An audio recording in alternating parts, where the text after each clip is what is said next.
Maayong buntag mga kaigsuunan. Atong ibalita ang pulong sa Ginoo karong kabuntagon. Mga balitang adunay gugma, mga balitang adunay gahom, mga balitang adunay grasya.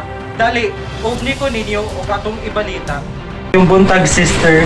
Ang buntag po. So unsang balita ang imong nadunggan sa pulong sa Ginoo karong kabuntagon? Akong balitang nadunggan karong kabuntagon na diri sa Isaiah 53 verse 5. Gani gisamaran siya tungod sa atong mga sala, napango siya tungod sa atong pagkadaotan, giantos niya ang kastigo nga maoy nakaluwas ka nato ug pinagi sa iyang mga balaod nga ayo kita.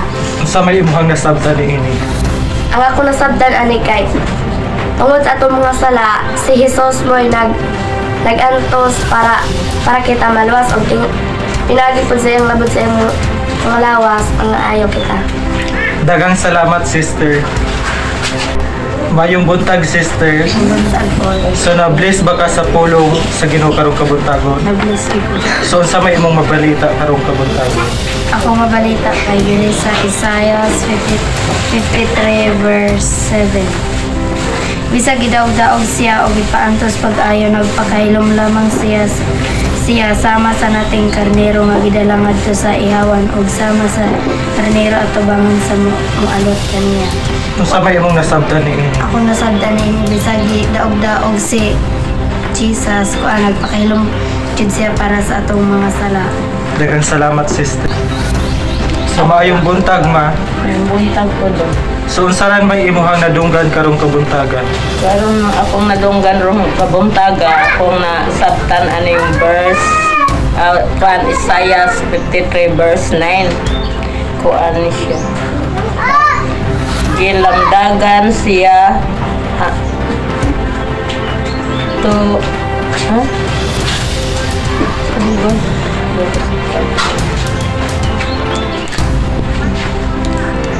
Giandaman siya glugnanan. Giandaman siya og lubnganan tipon sa mga kriminal.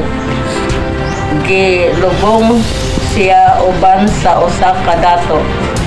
Bisag wala siya makabuhat og daotan sa makasultig bakak.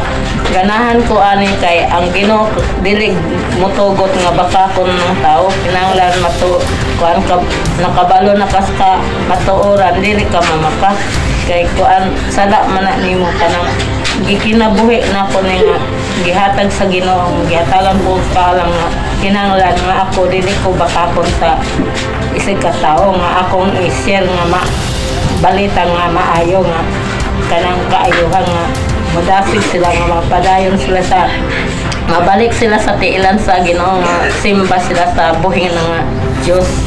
Maunay akong kinabuhi. Maunay ako nakatunan rong adlaw. Dagang salamat. Mayong buntag, te. Ang buntag ko, So unsa ran may imong nakatunan karong kabuntagon? ako nakatunan diri sa Isaiah 53 verse 4. Apan giantos niya ang mga kasakitan nga kita untay angay mag-antos ug gipas-an ang atong mga alantoson. Kung nasabtan ani kay kita untay angay mag-antos ani atong mga alantoson pero tungod sa dakong gugma sa atong Ginoo iya kining gibuhat para kita maluwas ang atong mga sala. Dagang salamat. Mayong buntag, sister. So unsa ran may imong mabalita karong kabuntagon? Diri sa Galatia 1:4. Si Kristo nagtugyan sa iyang kaugalingon tungod sa atong mga sala aron pagluwas nato gikan sa pagkadautan ining panahona sumala sa kabubuton sa atong Dios ug Amahan. So unsa may imong nakatunan niini? Akong nakatunan diri kuan ang si Kristo kay iyang gitugyan niya kaugalingon aron kita maluwas.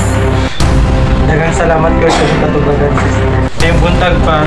Mayong buntag po. So unsa ran may imong maibalita karong kabuntagon? Ang akong mabalita ning taknas kabuntagon nga ang Ginoo may gugmaon kaayo kay ngano iyang gipadala ang iyang bugtong anak ningon ang John 3:16 kay higugma pag-ayo sa Dios ang kalibutan ug tungod niini iyang gipadala ang iyang bugtong anak nga mao si Ginoong Hesus aron ang tanan nga mutuo kaniya dili malaglag kun dili makabaton hinuon sa kinabuhing walay katapusan. So atong batunan igsuon ang kasing-kasing nga matinuohon sa pulong sa Dios kay nganuman parang di ta malaglag mga igsuon. Amen. Ang Ginoo gusto ta niya nga maluwas, dili gusto sa Ginoo nga malaglag ta. May buntag pas. Buntagdong. So salan may imong ma-share sa pulong sa Ginoo karong kabuntag. Ako ma-share ning maong kabuntagon karon bahin sa pulong sa Dios. Nagingon ang pulong sa Ginoo sa Roma 3:23. Nakasala ang tanan ug nilayo si maya sa Dios. So si Jesus Christ yan siya sa kalibutan para pagluwas sa ato ang mga sala, yang gipapas sa tanan natong mga sala. Ug si Ginoong Hesus mao'y nagdukat sa tanan natong mga kalapasan tungod kay ang Ginoo ay gugmaon siya sa tanang katawhan sa tibuok kalibutan. Amen. Daghang salamat sa mga katubaran. Ug atong nadunggan ang maayong balita sa pulong sa Ginoo. Ako si Romel Mayula and this is Good News.